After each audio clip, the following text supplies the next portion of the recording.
Hello everyone, welcome back to Nepal online school. स्वागत छ तपाईँहरूलाई हाम्रो यो आइडी बेस्ड लर्निङ प्लेटफर्ममा। हामी चाहिँ क्लास 8को कम्पलसरी म्याथमेटिक्स भन्ने सब्जेक्ट पढिरहेको छौँ र कम्पलसरी म्याथमेटिक्समा चाहिँ मैले तपाईँहरूलाई यो रेसियो एन्ड प्रपोर्सन भन्ने च्याप्टर पढाइरहेको छु र यो च्याप्टरमा चाहिँ हामीले टाइम एन्ड वर्क भन्ने सब टपिक चाहिँ पढ्दैछौँ है। र यो सब टपिकमा चाहिँ मैले तपाईँहरूलाई एक्सर्साइज गराउने भनेर भनेको थिएँ। योभन्दा अगाडि हामीले चाहिँ योभन्दा अगाडि चाहिँ एक्जाम्पलहरू चाहिँ गरिसक्यौँ है, क्वेसनहरू सोधिदिने खालको एक्जाम्पल सल्भ गरिसक्यौँ र आज हामी एक्सर्साइज सल्भ गर्छौँ। र रेडी भएर बस्नु होला, म चाहिँ सुरु गरेँ है त। क्वेसन नम्बर 1 देखि स्टार्ट गरौँ। क्वेसन नम्बर 1 ले के भन्दैछ त भन्दाखेरि 1 ले चाहिँ Ram can do a piece of work in 8 days.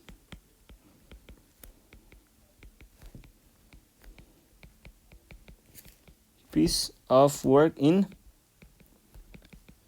8 days. रामले एउटा काम 8 days लगाएर गर्न सक्छ। अनि अर्को कुरा के छ? He worked for 6 days. उसले 6 दिनसम्म काम गर्यो and left अनि छोडिदियो। If Hari finishes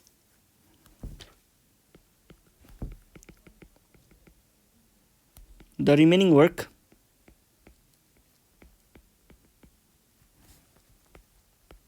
यदि हरिले चाहिँ बाँकी रहेको कामहरू सबै सक्यो भनेदेखि हामीलाई के भनेको छ? How much work is done by Hari?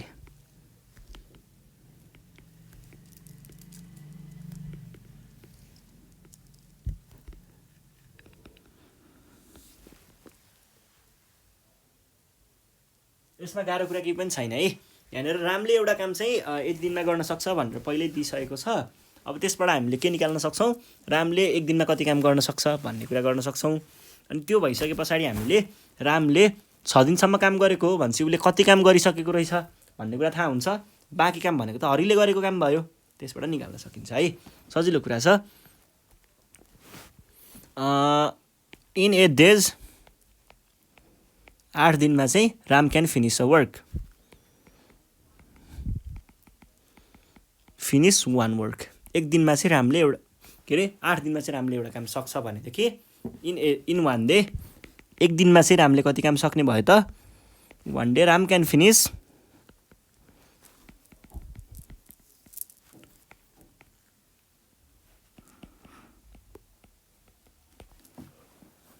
रामले 1 दिनमा 1/8 काम सक्छ है। भने रामले काम कति दिन गर्यो? 6 दिनको लागि गर्यो। सो इन 6 days, 6 दिनको लागि काम गर्यो भने Ram can finish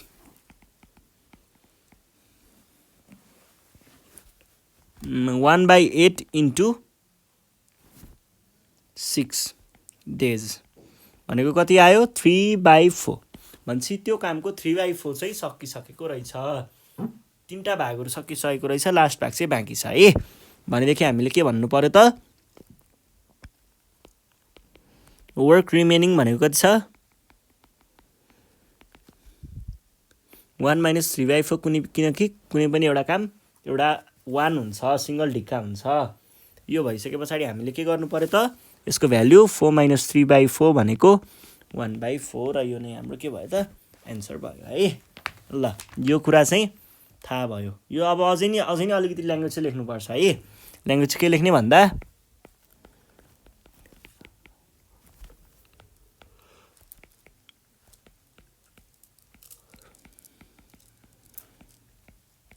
work. So हरिले कति काम गरेको भयो?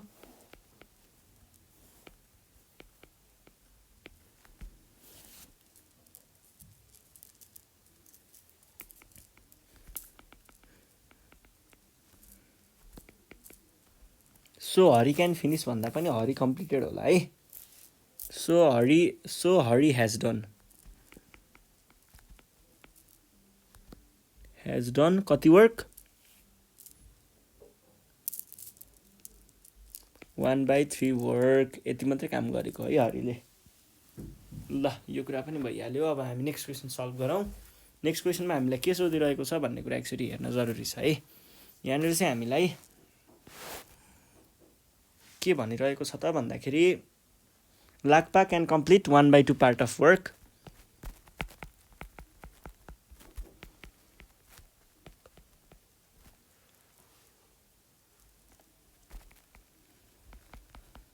लाक्पाले चाहिँ एउटा काम चाहिँ 1/2 part of work in 6 days भनेको उसले आधी काम चाहिँ 6 दिनमा सक्न सक्छ भनेर भनेको हो।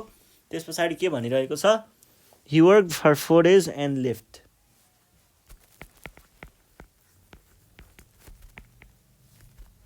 कति दिनको लागि? 4 days and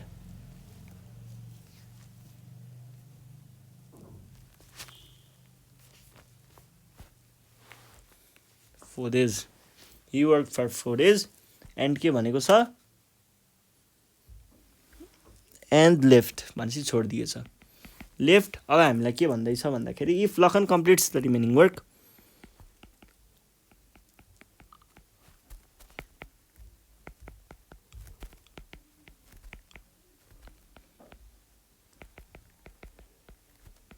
बाँकी रहेको कामहरू सब लखनले गर्छ भनेदेखि हामीले यहाँ के सोधेको छ, how much work is done by Lakhan, लखनले कति काम गरेको हो त भनेर सोधेको छ है। क्वेसनको एन्सर केही पनि गाह्रो छैन, त्यही अगाडिको जस्तै हो। पहिला सुरुमा के गर्ने, पहिला सुरुमा लाक्पाले एक दिनमा कति काम गर्न सक्छ भन्ने कुरा निकाल्ने। त्यो निस्किसके पछाडि हामीले के भन्न सक्छौँ त, लाक्पाले एक दिनमा यति काम गर्न सक्छ भने उसले 4 दिन काम गरेको, 4 दिनमा उसले यति काम सकाएको छ भनेर भन्न सकिन्छ। अनि 4 दिनमा त्यो काम सकिसकेको हो भने बाँकी रहेको काम त सबै लखनले गरेको हो। यसरी चाहिँ हामीले यसको एन्सर लेख्न सकिन्छ है त। ल लेखेर हेरौँ त। ल हेर्नुहोस् है यहाँ के भइरहेको छ, लाक्पाले एउटा आधी काम कहिले सक्छ, कति दिनमा सक्छ, 6 daysमा सक्छ। हेर्नुहोस् है, Lakpa can finish 1/2 part of work in 6 days। 6 दिनमा उसले त्यो काम चाहिँ सक्छ भन्न खोजेको हो।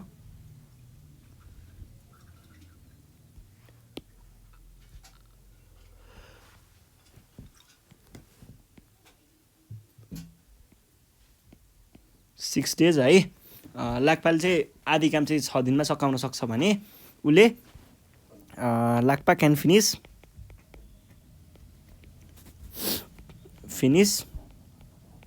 1 वर्क इन कति डेजमा, यसरी भन्दा नि डाइरेक्ट गर्ने हो कि यस्तो गरौँ, उसले एक दिनमा कति काम सकाउँछ भन्ने कुरा निकालिदिउँ डाइरेक्ट। क्यान फिनिस 1 डे, कति उसले एक दिनमा कति काम सकाउँछ भन्ने कुरा डाइरेक्ट निकाल्न लागेको है। यसको लागि यो डिरेक्टली प्रोपोर्सनल भएको हुनाले यो गएर यहाँ डिभाइड हुन्छ भनेको 1/2 divided by 6 part of work in 1 day. यो भइसके पछाडि यतिको क्यालकुलेसन गर्दा 1/12 आउँछ। यो तपाईँहरूले क्यालकुलेटर हानेर हेर्नु पर्यो है। ल यो भइसके पछाडि हामीले के भन्ने भयो त, यो भइसके पछाडि लाक्पाले एक दिनमा कति काम गर्छ निस्किसके पछाडि त्यसलाई हामीले टाइम्स 4 गऱ्यौँ भने लाक्पा क्यान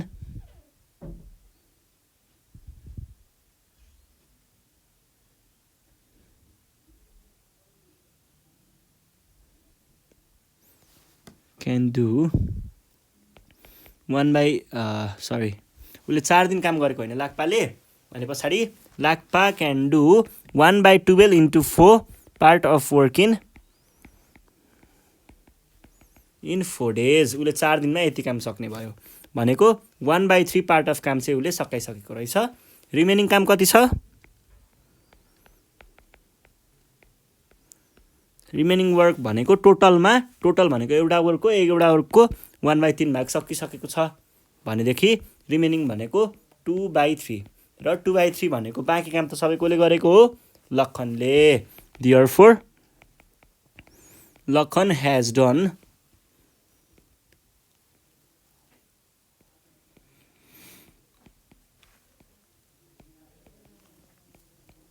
ल लखनले 2/5 होइन होला 2/3 होला 2/3 वर्क गरेको रहेछ भन्ने कुरा यहाँबाट थाहा हुन्छ है त।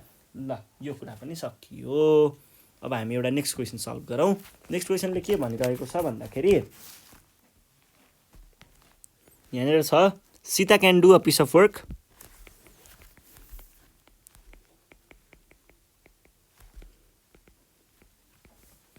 in 6 days and Gita can do the same work एउटै काम in 15 days 15 and 12 days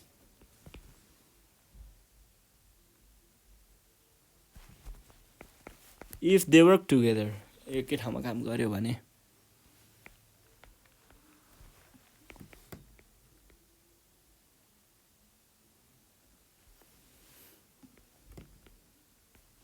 ल यो भयो दुईजनाले सँगै काम गर्यो भने in how many days would they finish the work.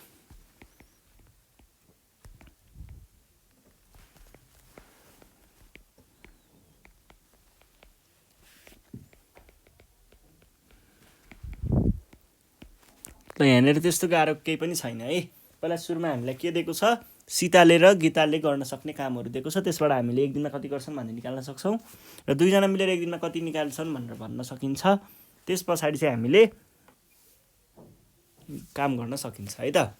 यहाँनिर पहिला सुरुमा के गर्नु पर्यो सीता क्यान डु 1/60 भन्दा नि पहिला 60 नै लेखौँ। ल 60 वर्क इन होइन 1 वर्क हो 1 वर्क इन 60 डेज है 60 डेज। त्यसो हो भनेदेखि Sita can do 1/60 work in 1 day है एक दिनमा 1/60 हुन्छ भनेदेखि अब उसले के भनेको छ यहाँनिर in how many days would they finish the work भने पछाडि अनि गीता क्यान डु कति वर्क इन 60 होइन 60 मात्रै हो 6 मात्रै हो है 60 भएछ। अनि can do the same work in 12 days भनेपछि 12 दिनमा चाहिँ उसले काम सकाएको रहेछ भनेदेखि के हुने भयो त गीता क्यान कम्प्लिट 1/12 वर्क।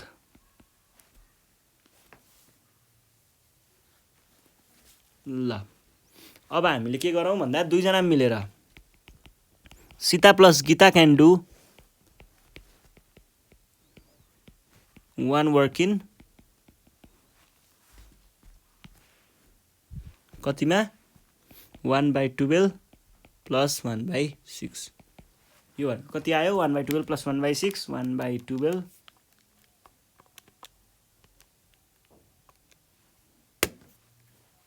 यो भनेको 5/12 आउँदो रहेछ है। उसले यति काम सकाउने रहेछन् दुईजना मिलेर भनेदेखि अब बाँकी रहेको काम चाहिँ उनीहरूले एक दिनमा चाहिँ यति चाहिँ गर्न सक्ने रहेछन् भन्नुको अर्थ 1/12 यति काम चाहिँ गर्न सक्ने रहेछन् भने अब एउटा काम गर्न कति दिन लाग्छ भन्ने कुरा पत्ता लगाउनु पर्ने हो। Sita Gita plus can do 1 work in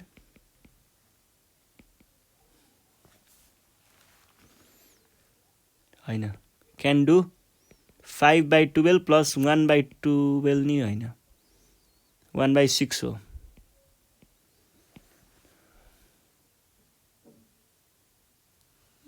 तेरिका can do 5/12 work in 1 day 1 डेमा यिनीहरूले यति काम गर्छन्। यस्तो हो भनेदेखि हामीले अब के छ त यहाँनिर एउटा काम कति दिनमा काम सक्छन् भन्ने हो। Sita plus Gita can do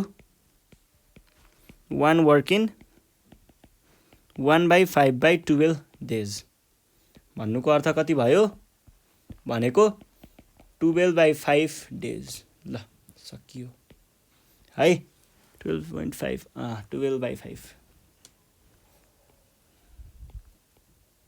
ल यो भयो है एउटा काम गर्न कति टाइम लाग्छ भनेर सोधेको थियो त्यसको हामीले एन्सर निकालिसकेका छौँ र यति भन्दै आजको सेसनबाट चाहिँ नेपाल अनलाइन स्कुल बिदा माग्न चाहन्छ तपाईँहरू घरमा बसेर प्र्याक्टिस गर्दै गर्नु होला केही प्रब्लम भयो भने हामीलाई कन्ट्याक्ट गर्न सक्नुहुन्छ है यति भन्दै बिदा माग्छु साथीहरूलाई भिडियो सेयर गर्दै गर्नु होला र सब्सक्राइब गर्न नबिर्सिनु होला है त धन्यवाद